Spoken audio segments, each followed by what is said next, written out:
توفیق فرمائی کہ وہ کیا پڑھ رہے ہیں کہ امداد کو از بحر غم آزاد کو. آپ کو علم ہونا چاہیے کہ ہم اہل سنت و جماعت ہیں.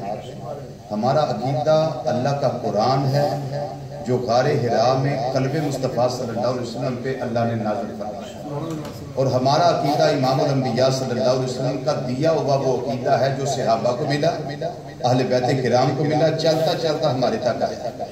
اور علماء کرام اسی عقیدے کی وضاحت فرماتے ہیں. ہماری بیس اور بنیاد اتھینٹک ہے، مضبوط ہے، اس میں کوئی کجی اور کمی نہیں ہے. اور ہم یہ سمجھتے ہیں قرآن و حدیث کی روشنی میں، یہ ہمارے عقائد میں شامل ہے کہ اللہ کے نبی کو پکارا جائے یا اللہ کے ولی کو پکارا جائے تو اللہ کی عطا سے وہ مدد کرتے ہیں. سب بولیے نا سبحان اللہ.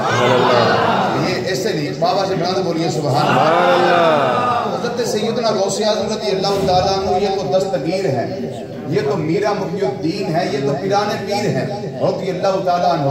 تو آپ کو جب پکارا جائے گا تو اللہ کی عطا سے وہ سنتے بھی ہیں اور مدد بھی فرماتے ہیں.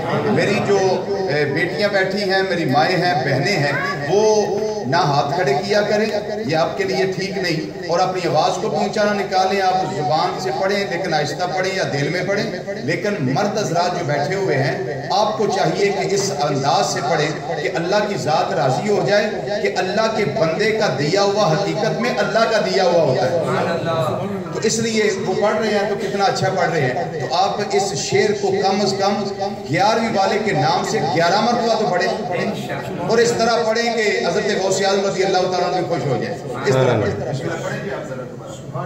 بسم اللہ الرحمن الرحیم. جزاک اللہ، بہت بہت شکریہ. ماشاءاللہ بڑی پیاری بات اور بہت ضروری بات کہ ہمیں پتہ تو چلے ہم پڑھ کیا رہے ہیں، اور اگر کوئی دوسرا پکڑنے کے بھئی کیا پڑھ رہے ہو تو بتا تو سکے. الحمدللہ ہمارے علماء ہیں اور ان سے بحث نہ کریں بلکہ علماء کی بارگاہ میں پیش کرتے ہیں. انشاءاللہ ضرور کرم ہوگا انشاءاللہ. آئیے غوث پاک کی بارگاہ میں عرض کرتے ہیں. اب تو سمجھ بھی لیا کہ کیا بول رہے ہیں، اور الحمدللہ پکا عقیدہ بھی ہو گیا. علماء کرام نے ہماری جو ہے وہ رہنمائی بھی فرما دی. اب اگر ذرا دل اور دماغ کے ساتھ پکاریں دیکھیں کیسے کرم ہوتا ہے انشاءاللہ.